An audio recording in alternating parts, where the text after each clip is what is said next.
welcome back to Everything DIY.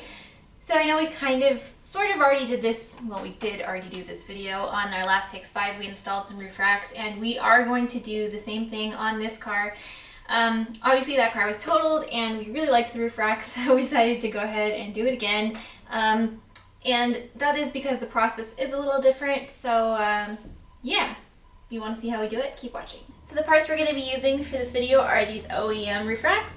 As you can maybe kind of tell, they're quite a bit nicer than our last roof racks. These are polished aluminum, whereas the other ones were more painted aluminum with plastic, and so we're really happy that these are quite a nice step up from our last ones.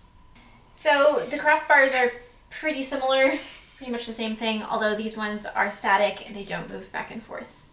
The tools we're going to be using are a T30 torque socket, ratchet, and flathead screwdriver.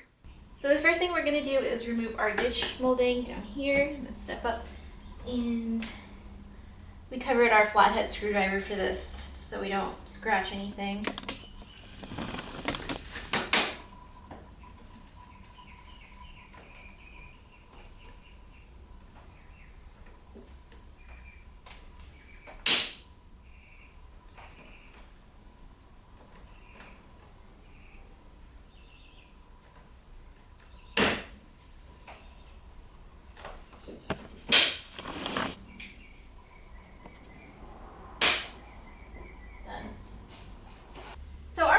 Pretty much basically brand new, but it's still a good time to clean the little crevices in here, get stuff out before you put your new permanent fixtures in.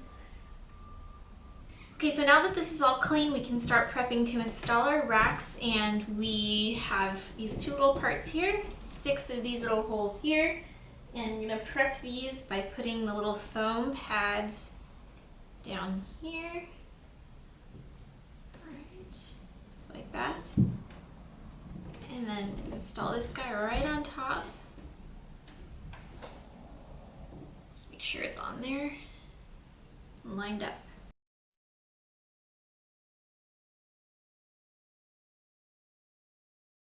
Okay, so now all of that's prepped and those are in place, we can start moving our rack into its spot.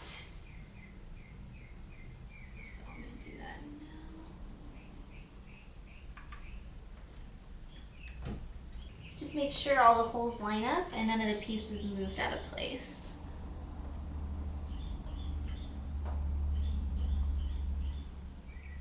So I was playing around with it a bit, and I noticed that if it's not perfectly in place, it looks like it's kind of sitting a little too high.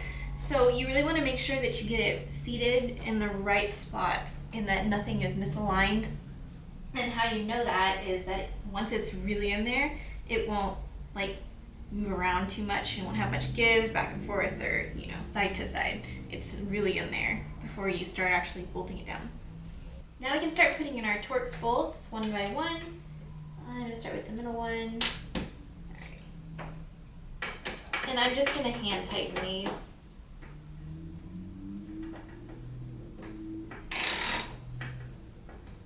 Put those in. Okay, yeah, so these are all done, and just so you know, they're not totally tightened down yet. They're just a little bit hand tightened. Okay, so now that all of those are in there, snug by hand, Mazda recommends that you torque them down 14 Newton meters, starting from the front and going back. Alright. So the last step to actually finishing off your rails is to put these little inserts in to cover up the holes. And you want to make sure you put the slanted side or low side toward the outside of the car and put it in straight, not at an angle.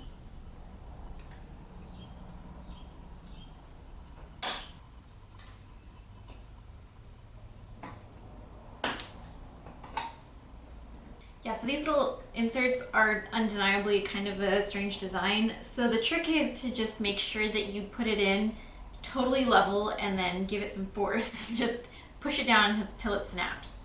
Okay, so this side is all done, obviously. Now we're gonna move on to the other side and then show you the crossbars. Okay, so now we can put up the crossbars. We already did the front one, but we're gonna show you the back one. Just take note of these little letters here. This will show you what side it needs to go on, rear left, front right. But before we put it up there, we're gonna stick these little guys in their spot first. And then we'll take it on up there. Okay, so now I can maneuver it into place. Make sure that the holes line up with the holes in the racks. So I'm gonna do that side first. And I'm gonna push a little bit to get this one to go in its place as well.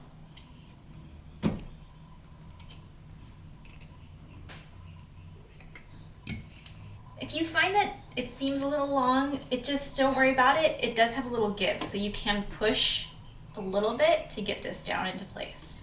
Now we're gonna grab our bolts and hand tighten it down.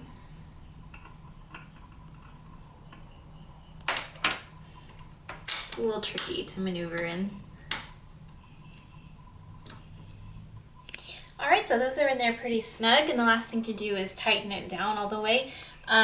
Our torque wrench doesn't fit into this little spot, but it's only 14 Newton meters, so it's not too tight. And I'm just gonna do that now.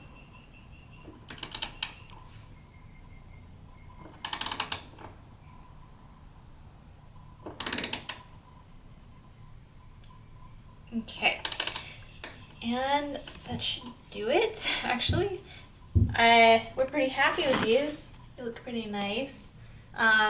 But yeah, that's the process of installing these on a 2018 CX-5. I think that's all I have to tell you about this. I hope you liked the video. If you did, please thumb it up. If you have any questions or comments, please leave them below. And if you're new and want to see more from us, then subscribe, and we will see you in our next one. Bye!